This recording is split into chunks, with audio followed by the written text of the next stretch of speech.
Assalamualaikum warahmatullahi wabarakatuh. Perkenalkan, nama saya Hilma Salasabila dengan NIM 442511114. Di sini saya ingin menganalisa kaidah kebahasaan pidato dari tokoh nasional. Saya mengambil salah satu dari YouTube pidatonya Pak Prabowo mengenai hari lahir Pancasila. Bismillahirrahmanirrahim. Assalamualaikum warahmatullahi wabarakatuh. Selamat pagi, salam sejahtera bagi kita semua. Shalom, salve, Om Swastiastu, Namo Buddhaya, salam kebajikan, salam Pancasila.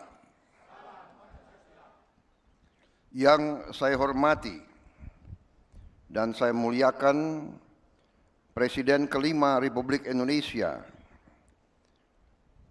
Profesor Dr. Honoris Causa Megawati Soekarno Putri, yang juga sekaligus adalah Ketua Dewan Pengarah Badan Pembinaan Ideologi Pancasila. Yang saya hormati dan yang saya muliakan Saudara Wakil Presiden Republik Indonesia, Saudara Gibran Rakabuming Raka. Yang saya hormati dan saya muliakan Wakil Presiden ke-6 Republik Indonesia, Jenderal TNI Purnawirawan Tri Sutrisno. Yang saya hormati dan saya muliakan Wakil Presiden ke-10 dan ke-12 Republik Indonesia, Bapak Muhammad Yusuf Kalla. Ketua Majelis Permusyawaratan Rakyat Republik Indonesia beserta para wakil ketua dan para anggota yang hadir. Ketua Dewan Perwakilan Rakyat Republik Indonesia yang mewakilinya para wakil ketua dan para anggota Dewan Perwakilan Rakyat Republik Indonesia yang hadir. Ketua Dewan Perwakilan Daerah, para wakil ketua dan para anggota Dewan Perwakilan Daerah Republik Indonesia yang hadir. Para wakil ketua dan para anggota lembaga-lembaga negara. Para menteri koordinator, para menteri kepala badan, para wakil menteri Kabinet Merah Putih, Kepala Badan Pembinaan Ideologi Pancasila, Jaksa Agung, Kepala BIN Panglima TNI dan Kapolri. Para ketua umum partai politik yang saya hormati dan saya banggakan, bapak-bapak, ibu-ibu, saudara-saudara sebangsa dan setanah air dimanapun engkau berada. Pertama-tama, sebagai insan yang bertakwa, marilah kita tidak henti-hentinya memanjatkan puji syukur kehadirat Tuhan Maha Kuasa, Tuhan Maha Besar, yang memiliki sekalian alam, atas segala karunia yang telah diberikan kepada kita, atas kesehatan dan atas kedamaian yang masih diberikan kepada seluruh bangsa Indonesia. Sehingga kita hari ini dapat bersama-sama memperingati peringatan hari lahir Pancasila di tempat yang bersejarah ini di tahun 2025 ini.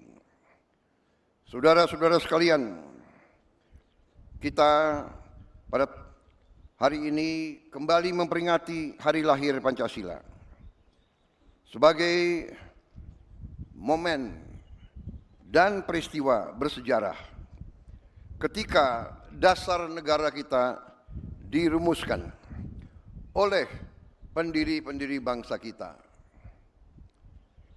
Pada saat itulah dicapai suatu konsensus besar bangsa. Konsensus besar bangsa yang harus kita akui sebagai suatu prestasi cemerlang dari bangsa Indonesia.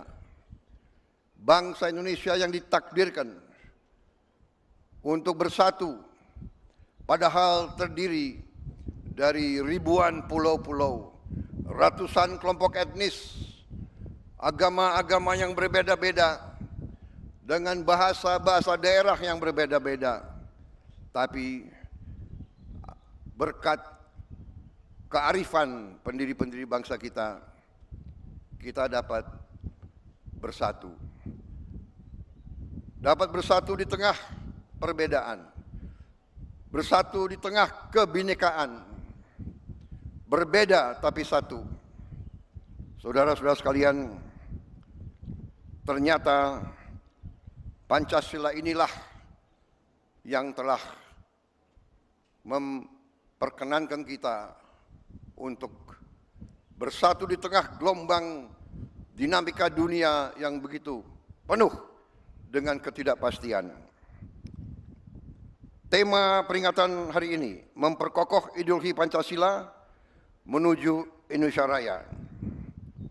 Ini tema yang tidak hanya ajakan, tapi merupakan komitmen kita bersama untuk memastikan bahwa perjalanan bangsa menuju 100 tahun kemerdekaan dipandu oleh nilai-nilai Pancasila. Suatu ideologi dasar negara yang telah mampu menjaga persatuan dan kesatuan bangsa kita selama tahun-tahun yang penuh tantangan. Saudara-saudara sekalian, ketika sekarang dunia dihadapkan pada ketidakpastian global, penuh dengan konflik antara negara-negara besar, penuh dengan tantangan globalisasi, disrupsi teknologi, perubahan sosial yang cepat, di mana yang kuat akan memaksa yang lemah untuk patuh kepada kehendak yang kuat. Indonesia harus bertahan hidup. Saudara-saudara sekalian, kita bersyukur bahwa kita sekarang sudah mulai merasakan bangsa Indonesia sebagai bangsa keempat terbesar di dunia dari segi jumlah penduduk. Tapi juga bangsa di dunia yang sudah mencapai ke-16 ekonomi terbesar, dan dari tahun ke tahun menuju kekuatan demi kekuatan. Saudara-saudara sekalian, kita sekarang semakin sadar betapa besar kekayaan kita. Tapi kita juga harus sadar bahwa kita masih banyak kekurangan, masih banyak tantangan. Kekurangan kita terutama menurut pendapat saya adalah sikap mental para elit bangsa, terutama mereka-mereka yang pegang jabatan-jabatan penting sebagai wakil rakyat, sebagai utusan rakyat, dan sebagai mandataris rakyat. Saya sebagai Presiden Republik Indonesia melihat masih terlalu banyak penyelewengan, masih terlalu banyak korupsi, masih terlalu banyak manipulasi yang dilaksanakan justru di tubuh pemerintahan, di tubuh kekuasaan. Saya menggunakan kesempatan ini di hari peringatan lahirnya Pancasila untuk menghimbau, mengajak seluruh unsur yang diberi kepercayaan oleh rakyat, marilah kita kembali ke nilai-nilai Pancasila, nilai-nilai luhur perjuangan kemerdekaan bangsa kita. Marilah kita menggunakan momentum ini untuk memperbaiki diri, untuk memperbaiki sistem kita masing-masing. Dalam pidato tersebut, terdapat yang pertama ada gaya bahasa pidato. Pidato ini menggunakan gaya bahasa formal, tegas, dan berwibawa yang mencerminkan karakter pidato kenegaraan. Penutur memadukan gaya bahasa persuasif, argumentatif, dan emosional. Ketegasan terlihat dari pilihan kata yang lugas, dan langsung terutama saat membahas isu korupsi dan penyimpangan kekuasaan. Di sisi lain, gaya emosional muncul melalui seruan persatuan, ajakan kembali kepada nilai Pancasila, serta penegasan rasa tanggung jawab moral sebagai pemimpin bangsa. Yang kedua, terdapat unsur kebahasaan dalam pidato. Unsur kebahasaan pidato ini tampak jelas melalui penggunaan salam pembuka lintas agama dan ideologi seperti salam keagamaan, salam kebajikan, dan salam Pancasila yang menegaskan nilai toleransi dan kebinekaan. Selain itu, pidato memuat sapaan penghormatan kepada tokoh nasional, pejabat negara, dan seluruh rakyat Indonesia. Penggunaan ungkapan religius seperti insya Allah dan puji syukur kehadirat Tuhan Yang Maha Kuasa memperkuat dimensi spiritual dan moral pidato. Dan yang ketiga, ada tata bahasa yang digunakan, yaitu tata bahasa dalam pidato ini menggunakan bahasa Indonesia baku dengan struktur kalimat yang jelas dan teratur. Kalimat disusun secara runtut meskipun banyak menggunakan kalimat panjang untuk menekankan gagasan penting. Konsistensi, penggunaan bahasa resmi tanpa campuran bahasa non-baku memperkuat kesan pidato sebagai pidato kenegaraan yang serius dan bertanggung jawab. Yang keempat, penggunaan kata kerja.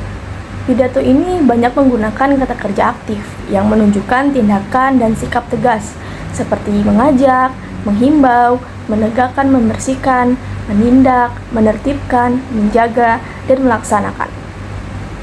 Kata kerja tersebut menegaskan peran aktif negara dan pemimpin dalam menghadapi persoalan bangsa, khususnya dalam menegakkan hukum dan menjaga nilai-nilai Pancasila. Selanjutnya ada kalimat deklaratif. Kalimat deklaratif dalam pidato ini digunakan untuk menyampaikan fakta, pernyataan sikap, dan penegasan kondisi bangsa. Pernyataan tentang kondisi global, posisi Indonesia di dunia, kekayaan bangsa, serta maraknya penyelewengan disampaikan secara langsung dan tegas. Kalimat deklaratif ini berfungsi memberikan gambaran nyata kepada pendengar mengenal situasi yang dihadapi bangsa Indonesia. Selanjutnya ada kalimat persuasif. Pidato ini sangat kuat dalam penggunaan kalimat persuasif. Ajakan seperti marilah kita kembali ke nilai-nilai Pancasila, marilah kita bersatu dan segera segera bersihkan diri. Bertujuan memengaruhi sikap dan perilaku audiens. Kalimat persuasif tersebut tidak hanya mengajak, tetapi juga memberikan tekanan moral agar seluruh elemen bangsa bertanggung jawab terhadap negara. Selanjutnya ada penggunaan kata sifat. Penggunaan kata sifat dalam pidato ini berfungsi memperkuat pesan dan emosi, seperti kata kuat, besar, bersih, setia, bersejarah, dan luhur. Kata sifat tersebut digunakan untuk menggambarkan kondisi bangsa, nilai Pancasila, serta harapan terhadap masa depan Indonesia. Pilihan kata sifat ini membantu membangun citra Indonesia sebagai bangsa besar yang harus dijaga bersama. Selanjutnya ada keterangan waktu dan tempat. Pidato ini memuat keterangan waktu dan tempat yang jelas, seperti penyebutan hari lahir Pancasila tahun 2025 serta frasa di tempat yang bersejarah ini. Keterangan tempat juga diperluas dengan penyebutan wilayah Indonesia secara simbolis yang mempertegas konteks kebangsaan dan makna historis pidato tersebut. Selanjutnya, penggunaan akronim. Dalam pidato ini terdapat penggunaan berbagai akronim dan singkatan resmi negara seperti NKRI, UUD, TNI, BIN, dan lembaga-lembaga negara lainnya. Akronim tersebut digunakan tanpa penjelasan panjang karena dianggap sudah dipahami oleh audiens. Hal ini mencerminkan penggunaan bahasa institusional yang khas dalam pidato resmi kenegaraan. Yang terakhir ada kesimpulan analisis. Secara keseluruhan, pidato ini menunjukkan penggunaan bahasa yang tegas, persuasif, dan syarat nilai ideologis. Melalui gaya bahasa yang kuat, unsur kebahasaan yang lengkap, serta penggunaan kalimat deklaratif dan persuasif yang seimbang.